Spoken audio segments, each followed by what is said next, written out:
আজই লোকসভা নির্বাচনের দিনক্ষণ ঘোষণা হবে আর তার আগেই ভোট প্রচারে নেমে পড়লেন মথুরার তৃণমূল প্রার্থী বাপি হালদার। তিনি পুজো দিয়ে মন্দিরে পুজো দিয়ে ভোট প্রচারে সামিল হলেন। ইতিমধ্যে অনেক তৃণমূল যারা প্রার্থী হয়েছেন বা বিভিন্ন দলে প্রার্থী হয়েছেন তারা যেমন ভোট প্রচারে সামিল হচ্ছেন, আপনাদের দেখাচ্ছি লোকসভা নির্বাচনের প্রচারে বাপি হালদার। মথুরাপুর কেন্দ্রের তৃণমূল প্রার্থী বাপি হালদার ভারত সেবাশ্রমে পুজো দিয়ে শুরু করলেন প্রচার। প্রচারের সঙ্গে রয়েছেন বিধায়ক বঙ্কিম হাজরা। আমাদের সঙ্গে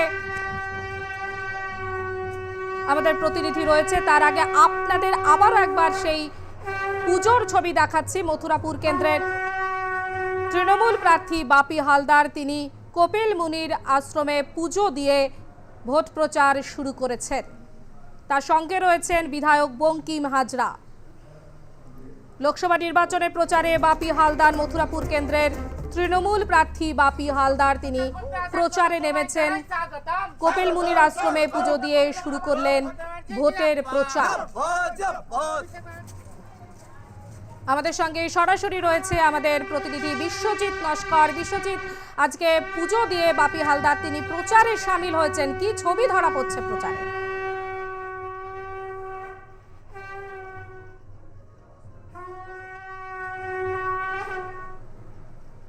যোগাযোগ বিচ্ছিন্ন আমাদের সঙ্গে, আমরা আবারও যোগাযোগ করার চেষ্টা করব। আপনাদের সেই পুজোর ছবি দেখানো হচ্ছে। মথুরাপুর কেন্দ্রের তৃণমূল প্রার্থী বাপি হালদার তিনি কপিল মুনির আশ্রমে পুজো দিয়ে শুরু করেছেন ভোটের প্রচার। আজই লোকসভা নির্বাচনের দিনক্ষণ ঘোষণা হওয়ার কথা। বিকেল 3টে প্রেস কনফারেন্সের মাধ্যমে নির্বাচন কমিশনের তরফ থেকে দিন ঘোষণা, দফায় ভোট হবে সেই সমস্ত ঘোষণা করা হবে। তার আগেই মথুরাপুর কেন্দ্রের তৃণমূল প্রার্থী তিনি বাপি হালদার কপিল মুনির আশ্রমে পুজো দিয়ে শুরু করলেন ভোটের প্রচার। প্রচারের সঙ্গে রয়েছেন বিধায়ক বঙ্কিম হাজরা। আমাদের সঙ্গে সরাসরি আমাদের প্রতিনিধি রয়েছেন বিশ্বজিৎ নস্কর। বিশ্বজিৎ, বাপি হালদার তিনি প্রচারে সামিল হয়েছেন, আজকে কি ছবি ধরা পড়ল তার? দেখো, আজকে সকাল থেকে বাপি হালদার তার এখানে গঙ্গাসাগরে কপিলমুনি মন্দিরের সামনে থেকে এখান থেকে পুজো দিয়ে তারপর কিন্তু তার প্রচার পর্ব শুরু করবেন। ঠিক গঙ্গাসাগরে কপিলমুনি মন্দিরের সামনে যে সমস্ত দোকানদার রয়েছে তাদের সাথে কথা বলবে। এই মুহূর্তে দেখো, এই বাপি হালদারের সাথে আছে এই এলাকার বিধায়ক তথা সুন্দরবন বিষয়ক দপ্তরের মন্ত্রী যেখানে বঙ্কিমচন্দ্র হাজরা, আর আছে মন্দির বাইরের যে বিধায়ক জয়দেব হালদার। তারা দেখো, আমি প্রথমে বাপি হালদারের কাছে যাবো যে এই যে সামনে যে ভোট এবং আজকের 3 তারিখে যেখানে নির্বাচন কমিশনের যে দফা দেবে সেটা একটা ঘোষণা হবে। আচ্ছা, মোটামুটি দফা দিলে আপনাদের সুবিধা হবে, কি বলবে? দেখুন, আমাদের সুবিধা দফা দেবে সেটা নয়, মানুষ আমাদের সাথে আছে, তৃণমূল কংগ্রেসের সাথে আছে, মমতা বন্দ্যোপাধ্যায়ের সাথে আছে। দফা দেবে, কত কোম্পানি দেবে এটা নিয়ে আমাদের কোনো মাথা ব্যথা নেই। আমাদের মাথা ব্যথা মানুষ আমাদের সঙ্গে আছে। গতবারে চৌধুরী জাটুয়া যেখানে 2 লক্ষর কিছু বেশি ভোটে জিতেছিল, সেই জায়গায় এবারে আপনি মার্জিন বাড়াবে নাকি কি পরিস্থিতি, কি বলবে? তৃণমূলের রেকর্ড বারে তৃণমূল ভেঙেছে, এবারেও তাই হবে। এই যে দেখা যাচ্ছে সন্দেশখালী সহ বিভিন্ন যে দুর্নীতি কাণ্ডে সেখানে কি আপনার কি ভোট কি কমবে, সেটা কি বলবে, কি মনে করছে এই কদিন যে প্রচারে মানে বেরিয়েছো? দেখুন, বাংলার মানুষ জানে যে কিছুটা ম্যান মেডিং তৈরি করা, এটা কৃত্রিম একটা সারা বাংলার বুকে অশান্তি সৃষ্টি করার চক্রান্ত বিজেপি তথা যারা বাংলার ভালো চায় না, বাংলাকে যারা বারে লাঞ্ছিত বঞ্চিত করেছে, তাদের শুধুমাত্র একটা কৃত্রিম পরিকল্পনা। এই পরিকল্পনা মানুষ নিশ্চিতভাবে গত 21-এ দেখেছেন আপনারা, 21 বিধানসভা নির্বাচনে মানুষ উৎখাত করে দিয়েছিল।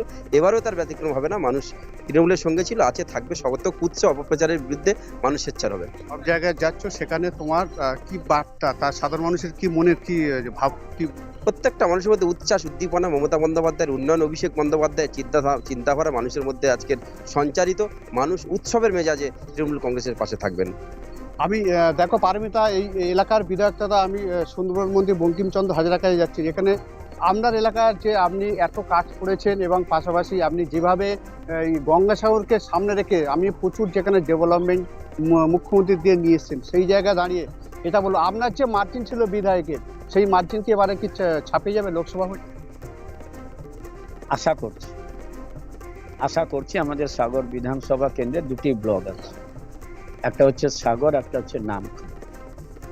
তবে এই জায়গাতে দাঁড়িয়ে আপনাকে অত্যন্ত দায়িত্ব নিয়ে বলতে পারি, বাংলার মুখ্যমন্ত্রী আজকে যে ধারাবাহিক উন্নয়ন বিগত 12 বছর ধরে করেছেন, সেই জায়গাতে দাঁড়িয়ে আজকের পশ্চিমবাংলার একেবারে পাহাড় থেকে সাগর পর্যন্ত যে উন্নয়নের ছাপ, সেই জায়গাতে দাঁড়িয়ে মায়েদের জন্য, বিশেষ করে মায়েরা, তারা যে সমস্ত সুযোগ সুবিধা তারা পেয়েছেন, লক্ষ্মী ভাণ্ডার থেকে যারা 500 পেত, এবারে তাদের 1000 টাকা করেছেন মমতা ব্যানার্জি।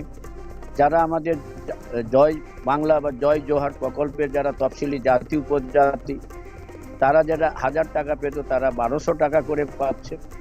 এবং কেন্দ্রীয় সরকারের যে বিমাতৃসুলভ আচরণের প্রেক্ষাপটে দাঁড়িয়ে 100 দিনের কাজের টাকা আমাদের রাজ্য সরকার নিজস্ব রাজ কোষাগার থেকে, যেখানে 26 লক্ষ জায়গাতে 59 লক্ষ লোকেদের টাকা দিয়েছে। এবং শুধু তাই নয়, আমাদের মুখ্যমন্ত্রী বলেছেন যে 1 মের মধ্যে যদি ওরা আবাস যোজনার টাকা না দেয়, আমরা নিজেরাই আমরা টাকা।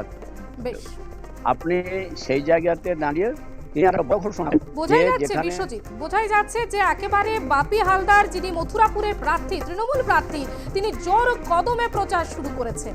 আপাতত ধন্যবাদ তোমাকে বিশ্বজিৎ।